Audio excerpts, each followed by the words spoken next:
number 106.7 Energy FM. Pagkabag mo sabihin radyo, sabihin mo energy. Wow! At your service all the way till 9 in the morning. And nag-iisang girlfriend mo sa radio. My name is Lindsay. Hoy, naku, sa mga hindi po nakakaalam ha, may paraan pa para gawing mas exciting ang buwan ng November. Wow! Nako, gawin natin exciting ang buwan ng November gamit syempre ang Bingo Plus. Sa isang piso lang, iba't ibang games na po ang pwedeng laruin. At hindi lang yan pangga, may chance ka pang manalo ng laptop, cellphone o sasakyan. San ka pa, di ba? Kaya download na the Bingo Plus app now on Play Store or Apple App Store or watch our live streaming at bingoplus.com. Tandaan, PAGCOR license ng Bingo Plus, kaya safe and secure ang paglalaro mo anytime, anywhere. Alam mo na ha, dito sa Bingo Plus, bingo sa saya, plus sa panalo. Gambling is for 21 years old and above only. Gambling can be addictive. Know when to stop. Jim, rinig mo ba? Sobra. Ito Grabe, na naman diba? Alam mo, every morning pala nakaka-high blood, no? Grabe ka naman. Ba't ka naman na high blood na naman? Alam mo, si girl, no? Tanga mo. Hoy! Ay, sorry. Well, masyado naman blunt. Masyado ka naman diretso. Well, explain ko lang maring din sa Okay. sa sitwasyon ni girl, no? Naintindihan. Sorry na hindi ako maka-move on dun sa sorry. Medyo high blood tayo ngayon. Oo nga. Nakapagkape ako, ha? Nakakaloka. First time ulit, ha? Oo.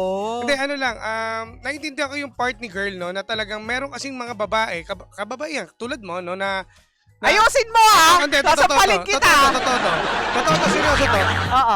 Na hangad nila ang kaligayahan ng kanilang partner. Ibibigay nila lahat, bibili nila kung hanggat sa kaya Siyempre nila. naman. Kasi doon sila masaya eh. Alam mo, minsan ang pagmamahal, nadadala rin eh, ng pagbibigay natin ng mga kahit anong bagay sa ating mahal. Kasi parang ano yan eh. Yung ano yan, love language yan Yes, eh. oo. Oh, diba? Pero dapat may limit din, no? Imagine niyo yung lalaki, tukmol din yung lalaki.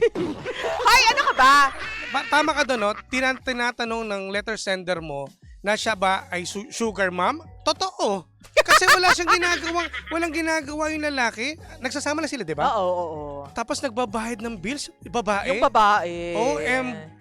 Alam mo, nakakahiya. Jim, well, may mga pagkakataon kasi na kapag magkasama na kayo, napaka-komportable nyo na with each other. Mhm. To the point na parang nagiging dependent na kayo sa isa't isa. Komportable yung lalaki. Oo, as Ang in, kapal ng sobra. mukha, ha? Oo, ha?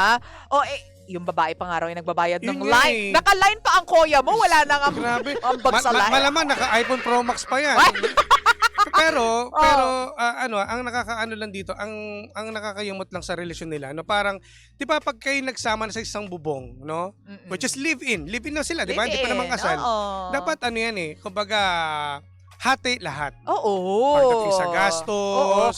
Alam mo, sabi nga nila, ideally, dapat kapag magkasama na kayo sa iisang bubong, ideally sa Oo. perfect na mundo, Yes. lalaki ang provider. Tama. Diba? Tapos ang babae, kung gusto niya magtrabaho, okay lang. Mm-mm. Pera niya yon. Pero mas maganda kung lalaki pa rin ang magpo-provide. Pero sa aktual na buhay, sa panahon ngayon, mas maganda kung magtutulungan kayong Correct. mag-asawa or mag-partner. Kasi diba? ano eh, nung araw, no, kasi kadalasan talaga ang mga babae, ang kababayan ay ginagawa lang talaga nating housewife. Oo. Gagawa ng kaperahan ang lalaki para sa kinabukasan nila. Naintindihan ko naman. Oo. Pero sa hirap ng buhay natin ngayon, ang mahal ng bilihin, True. malilit ang sahod. Totoo. So, napipilitan tayo. Masakit sa damdamin ng mga partner natin, no, mga kalalakihan, na yung babae ay magtatrabaho rin. At mahirap din naman sa part ng babae na habang hinuhulma mo yung bahay mo to become a home, a warm home na uuwian ninyo at pagpapahingahan ninyo, kailangan mo pa magtrabaho din on the side. Tama. O, di ba? Yung tipong nagtatrabaho, kumikita ka ng pera, pero nandun din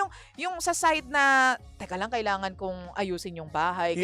kailangan kong Bilib parang ako dyan. ipamukha sa mga tao na misis ako, may bahay ako. At totoo, bilib ako gusto kong papalakpakan natin, Palakpakan natin yung yan. mga kababaihan, no? Lalo na sa mga may asawa, no? Yung mga babae na nagtatrabaho, pagod sa trabaho, uuwi sa bahay, magluluto pa. Oo. Magluluto, tapos kung may mga sinampay, iniwan doon, kukunin, mamamalansya pa ng gabi. Tapos Alam mo, maglalaba bilib ako pa dyan. pag Maglalaba pag uwi. uwi. Mag-aalaga pa ng anak kung merong mag-aalaga anak.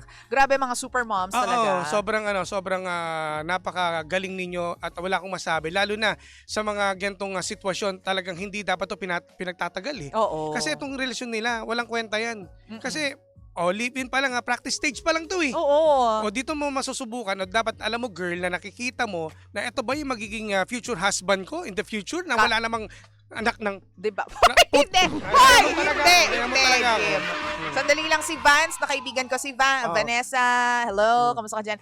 Ang sinasabi nga natin dito is that sa perfect world, hindi uubra talaga tong style nilang dalawa. Hindi talaga. Diba? Pero kasi, sobrang tapat ni sobrang tapat nitong ating letter sender Mahal today, naman si niya Maris. yung ano, no? Oo.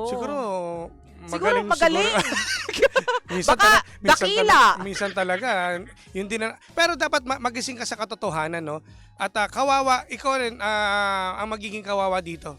Tsaka alam mo, girl, kung kaya mo pang, alam mo, would you like to live your life in the next 5 years na ganyan pa rin yung setup? Kaya mo ba na for the next 5 or 10 years, ikaw pa rin yung magpo-provide. Ikaw pa rin yung magbabanat ng buto. Na dapat nga, di ba, kung hindi man 50-50, lalaki dapat eh. Tama. Etong mahirap nito. Oo. Dapat nag-iisip ka na, paano pag halimbawa, tinitiis mo, di ba? Hanggang sa dumating na nagpakasal na kayo. Oo. Tapos tsaka ka magigising. Sasabihin mo, sana hindi kita pinakasalan. Loko! Oo, di ba?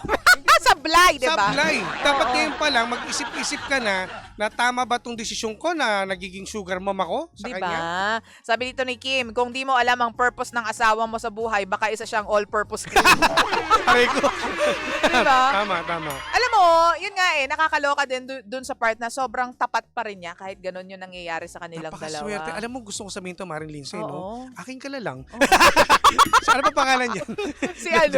Maris, Oo, in fairness naman. At saka ito basic commodities pa lang or basic necessities pa lang yung kanyang binabayaran, pinaprovide. Paano pag dumating yung time na magkasakit yung asawa mo? Ayun. Dagdag pa yan, 'di ba? On top of mga binabayaran yung bills, necessities, mga wants, and mga luho sa katawan. Pag nagkasakit, nandiyan ang Mahirap ospital, din, oo. nandiyan ang mga gamot, mahal 'di ba? din yan. Consultation. Tsaka bukod pa dito, paano pag nagkaanak pa sila? Ayun na nga. Dagdag gastusin pa yan. So, ito, parang trial period pa lang tong Oo. stage. Yung mga binabayaran mo, level pa lang yan. Diyos ko, Paano wala pa kapag yan. umangat na? Nako, pag narating mo yung aming sitwasyon ngayon, nako, sinasabi ko sa'yo, baka sinasabi mo, baka magsisi ka. Kaya kailangan pa rin, siguro kumonsulta ka sa parents mo. Oo. Magsabi ka. Kasi wala yata ito pinagsasabihan eh. Sa atin lang, dito sa diba? Liam lang. Ay, Kaya nako. limbo lang, o Jimsay. Dapat kailangan mo ng gabay ng magulang. Since hindi pa na makikasal, tama ba itong ginagawa ko, ma? Tama ba ginagawa ko, papa? Gano'n. Para at least meron din silang advice sa'yo na talagang tama. Kasi sila yung number 1 nakakampi mo dito. Pero alam mo, Jim, partner, 2 years pa lang kasi sila. Ito yung stage na, ay naku, labing-labing pa yan. Diyos ko. Deads na dead siguro yung babae dito sa jowa Tama. niya. Siguro ang pogi. Siguro magaling na talaga ito bumembang, pero sa totoo, sorry. Doon lang siguro siya nagiging, kumbaga naging kampante na, wow, eto na siya. May mga babaeng ganun, aminin nyo naman. In love, oo nga. Gagawin niya lahat para hindi magbago yung gantong nangyayari sa kanila. Lugi. Lugi talaga. Oo. Kumbaga sa dami ng nilabas mo, walang return of investment, Ben. Wala talaga. Pag dumating na kayo sa level 2 na, medyo dito mapapaisip ka talaga kasi True. napaka-basic lang talaga ng bills mo. Kami nga, ang dami ng binabayaran. May loan pa kami. Ilan yung loan namin? Ang dami. Diyos ko, iba, tinakbuhan ko na. Kaya pala may nanggaling dito ng mga tao ng isang araw, Jim. Hoy, di wag ka mag-alala. Sinabi ko, no longer connected na pag hinanap ako. Hindi, pero sa totoo lang, no? Kumbaga, kailan ka pa magigising? Sana magising ka Jim? na Sana ngayon. magising ka na sa katotohanan. Yung sinasabi namin ni Lindsay, no, ito ay talagang opinion namin at for sure talagang mapapaisip ka dito sa sinabi namin. Oo. Mapapaisip ka talaga. Sabi dito nung isa, sabi ni Ron, tama ba? Bading or tsaka siguro yung letter sender. Hindi, Grabe ka naman. Ron, grabe ka na. Babae ito, Ron. Oo. Tsaka grabe siya. Hindi kasi alam mo minsan, meron din tayong sakit na Jim, ewan ko kung na-experience mo na to, na kapag project yung partner natin, inaayos talaga natin sila. Oo. Minsan may mga messiah complex ba? Meron, Alam mo yung messiah complex, yung alam mo na kailangan niya ng tulong, tapos ikaw naman kahit anong mangyari, kahit maging okay siya o hindi, tutulungan mo. Totoo Feeling mo yan. project mo yung boyfriend mo. Pero masyadong sobra naman sa mga ginagawa niya. Diba? Hindi, kumbaga dapat meron ding may limit din. Yung siguro pagdating sa pormahan, pwede naman yan. Bibili naman ng damit, bibili naman ng pantalon. Brief. Pero, yan, brief. Ayan, importante. Ay, alam mo wag natin pagtawanan yung pagbibigay ng brief or sa ating jowa. Malaking bagay yan sa mga lalaki. Ay, Diyos ko, kung ako nga butas pa rin suit ko Ay, ngayon. bakit ka? Diba? Pero doon pa lang, mag-isip-isip ka, doon pa lang sa level yan. Kasi nasa ibang level ka na. Yung pamimigay ng damit, pag bibili mo sa kanya ng luho nila, medyo tagilid tayo dyan. May mga cellphone pa, nakalinya pa. Kung kami nga, prepaid lang eh. Diba? Kapal lang mukha ng lalaki ha. Totoo nga. Tapos siya yung walang trabaho, nakakaloka. Ako kahit di ako gwapo. Ay! Ito kahit di ako gwapo. Huwag mo na sabihin, Jim, halata naman. Siya sabi ko na nga, baka mamaya may ano eh. Charot. Uy, ang gwapo kaya ni Jim. Meron akong Lalo na ex. pag naka-BB cream siya. Ay, nakalimutan ko ngayon. Pero okay lang, kasi kumain kami kanina. Pero going back. Yung Ano kinalaman ng BB cream sa pagkain? nakalimutan ko maglagay kasi pag yan tong lihim na lihim, dapat nakaayos ako. Oo nga. Pero okay lang yan. Yun nga sinasabi ko, pagdating sa... Natawa tuloy ako sa'yo eh. Pag sa mga ganyang parte, dapat sa 2 years na pagsasama ninyo, siguro sakto lang yung dapat binibigay mo kasi ikaw parang parang pili mo asawa mo na tong lalaki. So true. Tapos alam mo, ang pinakamasakit dyan, yan, para kang asawa, para kang misis, may bahay ka talaga. Pero wala namang usapan about kasal. Wala namang usapan about long-term na pagsasama. Pwede, tama ka dyan, Maring Lindsay. Dapat doon ka rin bumabase kung ano bang plano mo o plano ninyo sa relasyon ninyo. So true. Natumbok mong batang-bata, Jim. Pasok eh. Wow. Ganun Sok talaga. pa. Oo. Ay, nako.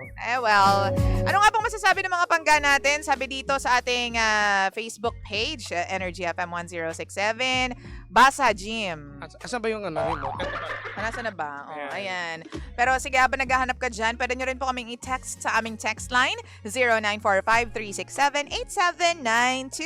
Ito, sabi to ni Kim. Si Kim, sabi ni Kim, matanglawin. Dahil sabi niya, minsan kasi may mga babae na minamahal talaga ng sobra yung partner nila. Kasi may mga lalaki na sila mismo yung Nang-iinsulto sa mga partner nila. Kaya ginagawa nila lahat kahit magmukhang sugar mommy para tanggapin sila. Kasi takot sila maiwanan na agad kahit anong ganda nila or ayos nila sa sarili. So may inferiority sa sarili. Meron din. Wala silang tiwala sa sarili nila sa kung anong kayang gawin nila. O sabi naman ni Choyams Red, gwapo naman si Idol Jim pag walang katabi. Grabe naman. Paano pag nandito si Tommy, wala na. Ay, grabe kayo. Ang sama nyo sa... Sabi ni Mia de la Vega, good morning, DJ Lensay and DJ Jim Dapogi. Ayan. Yan ang gusto ko. Pag ganyan, babasahin ko yan. Oo. Know your worth and value. Ayan, pindutin mo yan, Jim. Yan. Kasama ang buhay. Sa buhay ang hanap mo, hindi palamunin. Tama. Tama. Kasama naman talaga. Tama Partner naman. in life ang hanap mo, hindi yung pampabigat, palamunin. Correct. Ang dami tayong nababasa, ang dami rin tayong nakikita no, when it comes sa social media, na karamihan ganito rin yung case nila eh. Oo. So, kailangan Ewan ko talaga, ba? kumbaga iba dito, ang tawag doon sa mga lalaki na ginagawa nila sa babae, yung hinuhut-hutan. Sasamahan ka lang, pero totoo ba talagang mahal ka niya? Oo. 100%? Oo. Baka dahil mahal ka niya, dahil meron kang naibibigay sa kanya!